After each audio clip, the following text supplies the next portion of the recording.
Welcome back. We are at chapter 7. Now this psalm is Psalms 32. And Psalms 32 usually has 3 that were written about that same time period, but we're just going to be looking at 32 since it's the Maskil psalm. There's probably 2 things that David is noted for by most people. One is Goliath and the other is Bathsheba. Before we get into this one has to do with Bathsheba.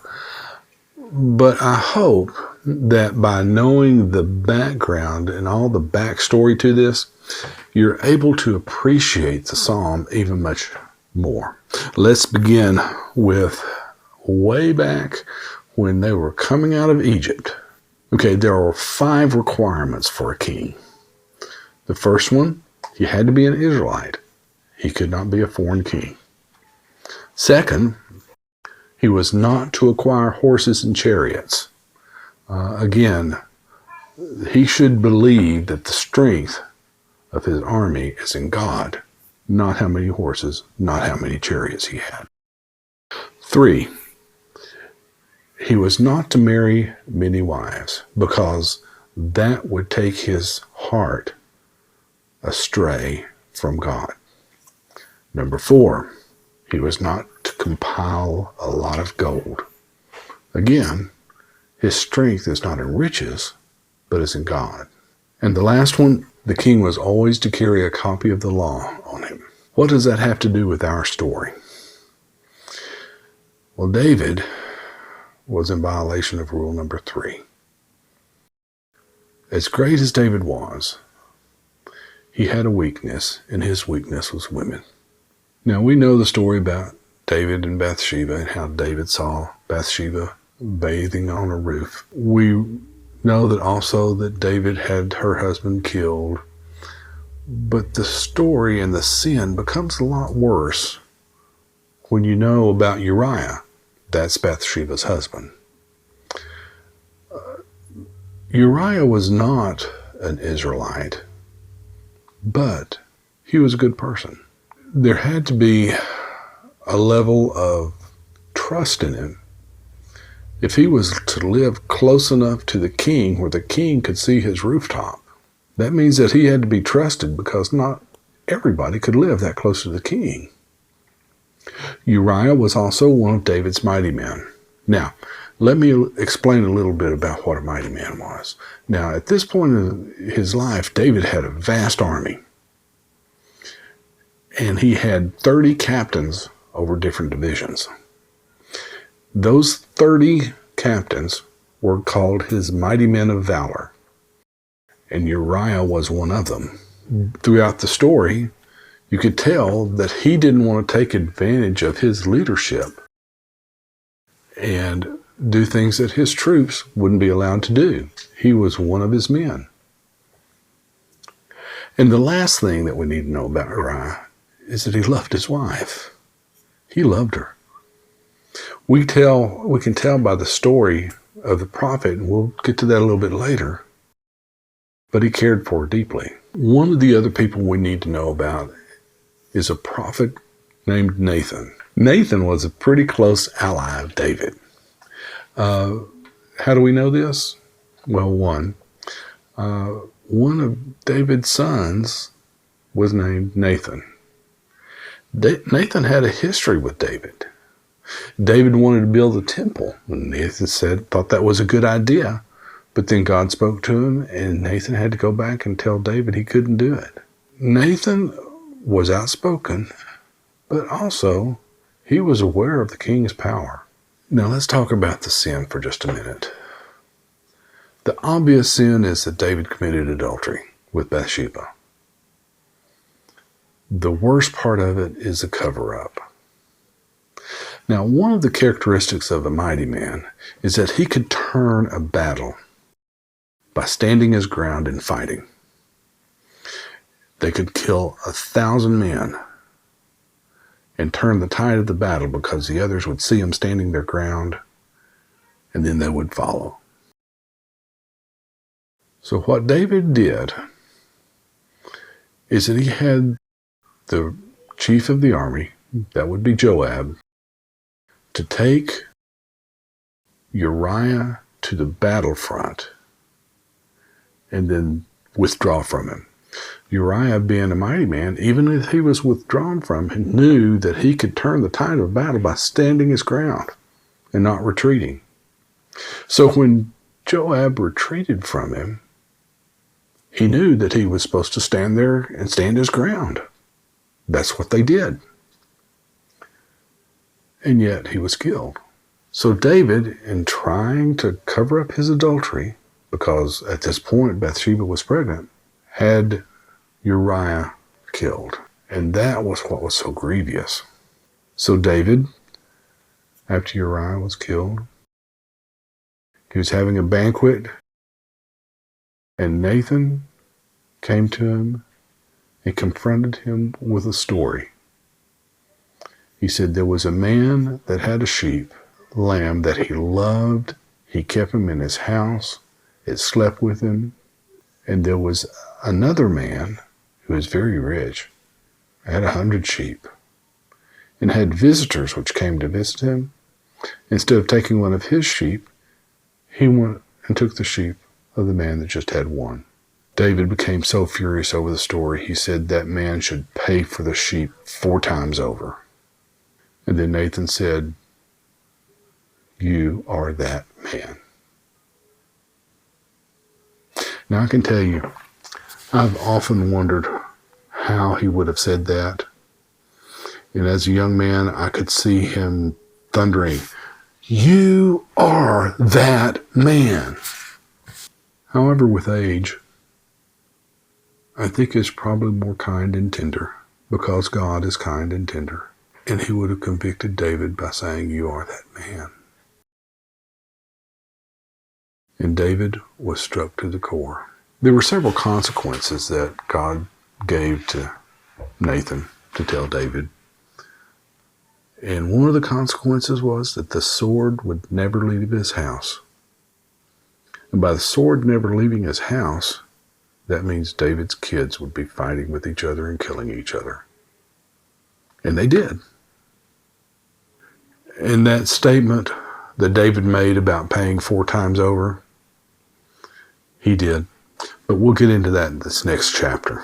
But what we need to look at in particular is the difference between forgiveness and consequences. And there's a big difference between the two. Because you are forgiven doesn't mean you don't have consequences.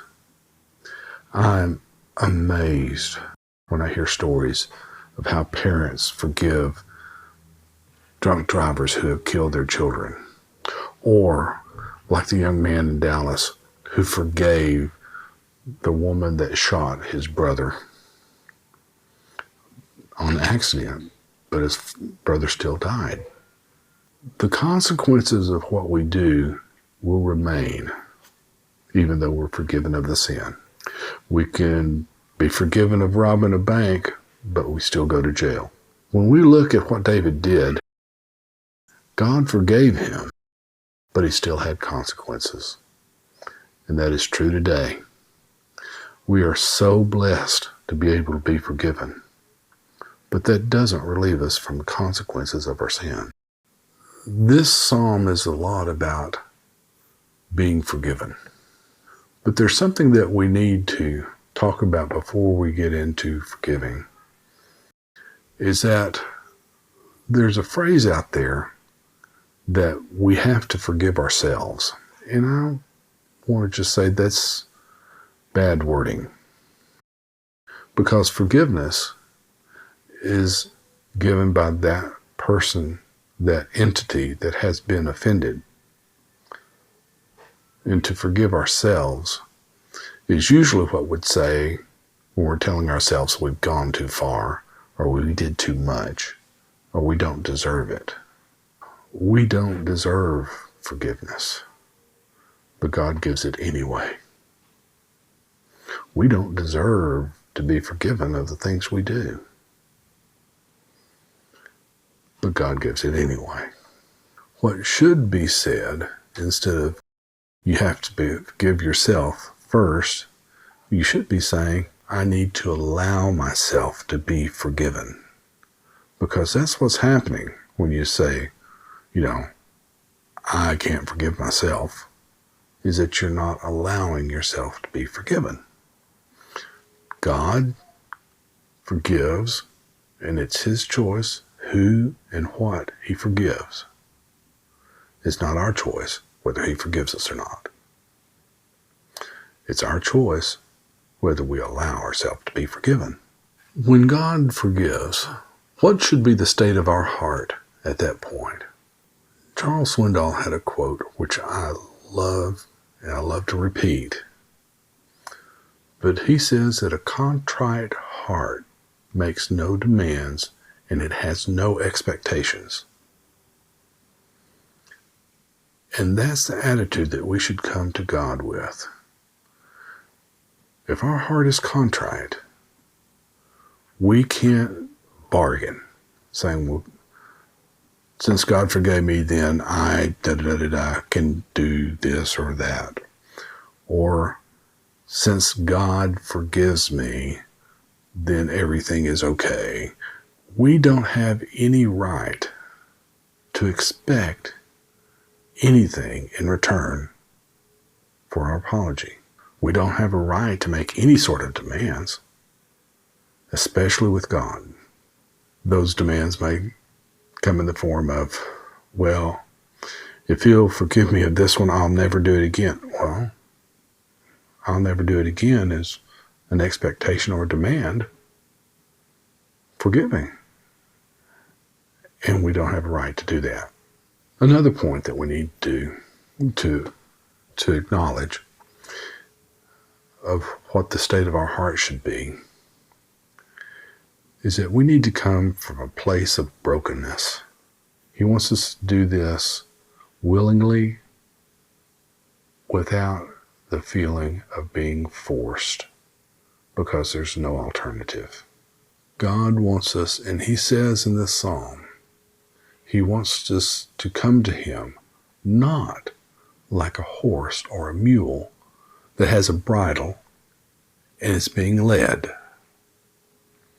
He wants us to come to him on our own. Here are the steps that you'll need when you face your own guilt. 1, acknowledgement. You need to fully acknowledge what you've done. And by acknowledging it, you need to make that statement. A contrite heart has no expectations and makes no demands. 2, you need to make a full disclosure. God already knows what's going on. He knows your heart. He knows your thought. He knows everything that's happened. And to try to paint it over and sugarcoat it and make it sound better than what it is, he already knows that. And that's not full acknowledgement. So you have to fully acknowledge and make a full disclosure. 3, you need to make some sort of confession. The confession should have different elements to it. 1, I broke it. 2, I need you. 3, I can't fix it. And let God take care of that. But he needs you to say it. He needs you to tell him. And the last thing we need to remember, that forgiveness is not pain. Forgiveness is joy. Okay, so that concludes chapter 7. And next we'll be going on to chapter 8 and talking about grief. I hope you've enjoyed the video so far, but I want to encourage you to also get the book, Lyrics by Adonai. Not only does it allow a more in-depth study of the Psalms, but it's filled with questions and meditations, and it's a great study guide for either personal study or a group Bible study. And remember, just as stone sharpens stone, share it with a friend, and then talk about it after.